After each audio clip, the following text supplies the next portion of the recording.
What's up guys, this is Nick from Stridewise.com in Brooklyn, New York, and today I am reviewing Huberd's Shoe Grease. Huberd's Shoe Grease is a company that is based in Bennett, Colorado. They were founded back in 1921. They're one of these very, very old, traditional leather conditioning companies.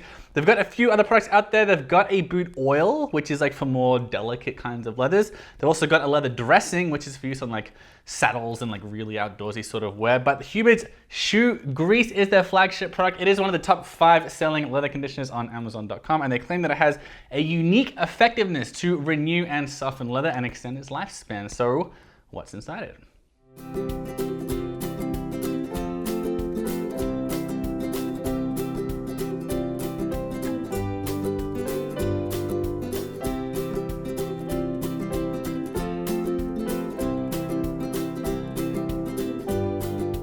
Now, if you've seen any of my other videos about leather conditioners, you are aware of the fact that practically nobody discloses the precise ingredients in their conditioners. It's like a trade secret. They don't want anyone stealing their traditional zillion-year-old family recipe. Huberd's Shoe Grease is not very different in that regard. I actually emailed them and I called them to try and get their MSDS, like the safety data sheet, which is normally how I can get a feel for ingredients when people aren't really very forthcoming with their ingredients, but they just kind of ignored me. So all I really know about Huberd's Shoe Grease is that it contains pine tar and beeswax. It does not contain any animal fats or tallow, no mink oil, no preservative additives or synthetic compounds. Quote, so it will not cause deterioration of threads or undue stretching of the leather.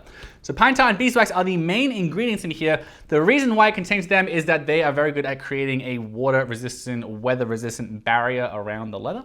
Like beeswax, for instance, has a very high melting point. So you melt it down, then it gets really deep into the pores of the leather, then it hardens, and then you've got a nice sort of a weather-resistant barrier around the leather. So Huberd's Shoe Grease is for use on more outdoorsy sort of leather. I'm gonna be completely honest with you, this is kind of embarrassing to admit, but this is actually the second video that I've shot reviewing Huberd's Shoe Grease. I did one earlier, but I didn't publish it where I used it on Chromexcel leather. Chromexcel is probably the most popular boot leather in the United States. It's a really nice combination tan leather, has really nice depth of color, and that's just not really the sort of leather you're supposed to use Huberd's Shoe Grease on. I completely ruined the boots, and it felt a bit unfair to publish that video because although a lot of people say that Huberd's is good on Chromexcel, it is not. It'll ruin the leather, don't do it. Instead, I'm shooting this again with some nice oil tan leather from Red Wing. These are my old Red Wing Moc Toes. This is actually the first pair of boots that I ever owned. They're about 4 or 5 years old. And so this is a charcoal, rough and tough leather. It's like a very pull-uppy sort of oil tanned leather. So let's see how we go. Now, Huberd's Shoe Grease, when it is at room temperature, has the consistency of like apple butter, and it's very, very difficult to apply. So what I'm gonna do is I'm gonna sit it in some hot water.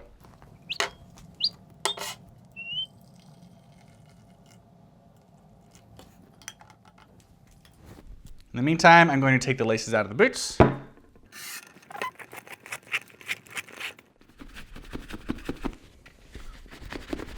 right, that's been a few minutes of the shoe grease sitting in the water. And it is now, it's much softer, more liquidy. You do have to mix it around a bit because sometimes the wax or the tar, I'm not sure which one it is, but it'll like sit in a big glob. So you do have to make sure it's hot enough and well mixed enough. And now it's just like liquid. So all you gotta do, I do want to mention also that this has a very strong campfire sort of smell. It really does smell like a campfire. That's from the pine tar. So a lot of people hate that. They think it's like a really offensive smell. Other people like it. I like it myself, but a lot of people consider it actually a downside of the product, that it smells like fire.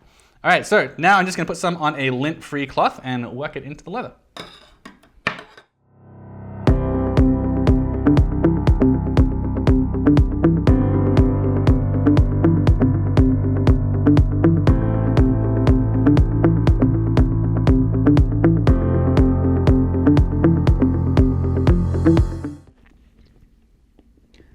All right, that is a solid application of Huberd's Shoe Grease. This is what the old boot looked like. So as you can see, obviously it is a lot darker, it's a lot wetter, but it would be foolhardy for me to review it right now. What I'm gonna do is wait 24 hours and see what this looks like after the conditioner has had some time to seep into leather and harden. I'm gonna buff it out and see what it looks like. So I'll see you tomorrow. All right, that has been 2 days since I applied the Huberd shoe grease, and to the untrained eye, you might not see much of a difference between these two boots. However, I assure you there are some big differences going on here. The main one, and the most important one, and the one that most people are going to want from this product, is that yes, it is more water resistant. As you can see, it is beating water droplets off very effectively. And that's the main thing a lot of people want from this product. It's going to do that pretty well. On the other side, the leather is definitely a lot greasier. I mean, imagine that's going to improve over time, but it has been 2 full days it's been sitting here drying. It's still pretty greasy, pretty sticky, not super fun to touch.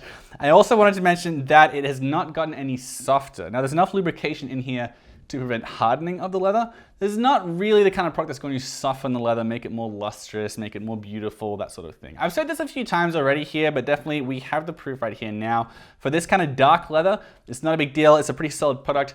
If, as it states on the tin itself, you're going to use your boots for outdoorsy purposes. It's going to be just fine in that regard. But as I've also mentioned, this is not the kind of product you want to use on natural Chromexcel or leather where the appearance, the depth of color, and the dressiness is important to you. Now, to give you an idea of the price, I have lined up a bunch of my leather conditioners here from cheapest to most expensive, and in many respects, it's kind of a silly exercise because they all have very different ingredients. Sophia's Renovator, for instance, is like widely considered as like one of the fanciest shoe conditioners out there. It's a very nice blend of waxes, between $9 and $12 an ounce. Soft Soul's mink oil here is about 85 cents an ounce, but it's actually mostly beef tallow. So yeah, again, very, very different products, very different effects they're going to have on your shoes, but nonetheless, most expensive is Sophia. Venetian shoe cream is about $3 an ounce. You've got Cobbler's Choice here, it's about $2.25 an ounce. Bic 4 here is about $1 an ounce. And here you have Hubert shoe grease at $1.50 per ounce. So yeah, it's definitely reasonably priced. Again, they all have different ingredients, but Hubert shoe grease is very inexpensive in the spectrum of boot conditioning products. All right, so I'm going to quickly run through the pros and cons of this product so you can make up your own mind. One thing I didn't mention, they have a money-back guarantee. So if you absolutely hate it, I mean, I don't think they're going to replace the expensive boots you may have ruined with it, but they will refund you the money for the shoe grease itself, which is kind of a nice bonus. It also is pretty good at improving water resistance, and I want to make it really clear that is the main reason people buy it. It's the main reason you should buy it. It is effective at doing that. It is for outdoorsy boots. It also has no silicone. It has no animal fats either. It has no alcohol. These are things that for various reasons a lot of people prefer to not have in their boot conditioners. They worry it might affect the leather, affect the stitching, that kind of stuff. None of that here, which is a good thing, and it's also pretty inexpensive as well. It does have downsides though. It stinks. It smells like a campfire. I mean, I kind of like it, but my boots definitely smell like bacon. That's the downside. It has, it has like abated a bit over the last couple of days. It's not as strong a scent as it once was, but nonetheless, stinks when you make it, and then your hands smell a lot like bacon for the rest of the day. To that, I can attest. Also, it's pretty hard to apply. As I saw earlier, I had to like heat it up and everything. It took a pretty long time. It's not a massive deal, but of all the other leather conditioners I own, that doesn't happen. It's only happened with this one, so it's a bit of a pain to apply. It does darken leather. These are dark boots already, so it's not really a big deal. And it is fine on oil tanned leather, but as I keep mentioning, I have used it on other leathers. I did darken them pretty irreversibly, kind of unevenly as well, and very uglily in an ugly way. That's another thing I had to mention. And then finally, it's not that waxy. So when I say that, I'm comparing to something like Sophia's Renovator or Venetian shoe cream, which are blends of very nice fancy waxes and many different types of waxes.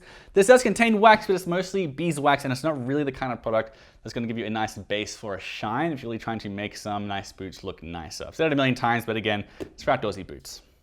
All right, those are my thoughts on Hubert's shoe grease. The full written review, by the way, is in the description below, and make sure you subscribe because I got a whole lot more boot reviews and boot care tips and other footwear reviews and all sorts of reviews coming up.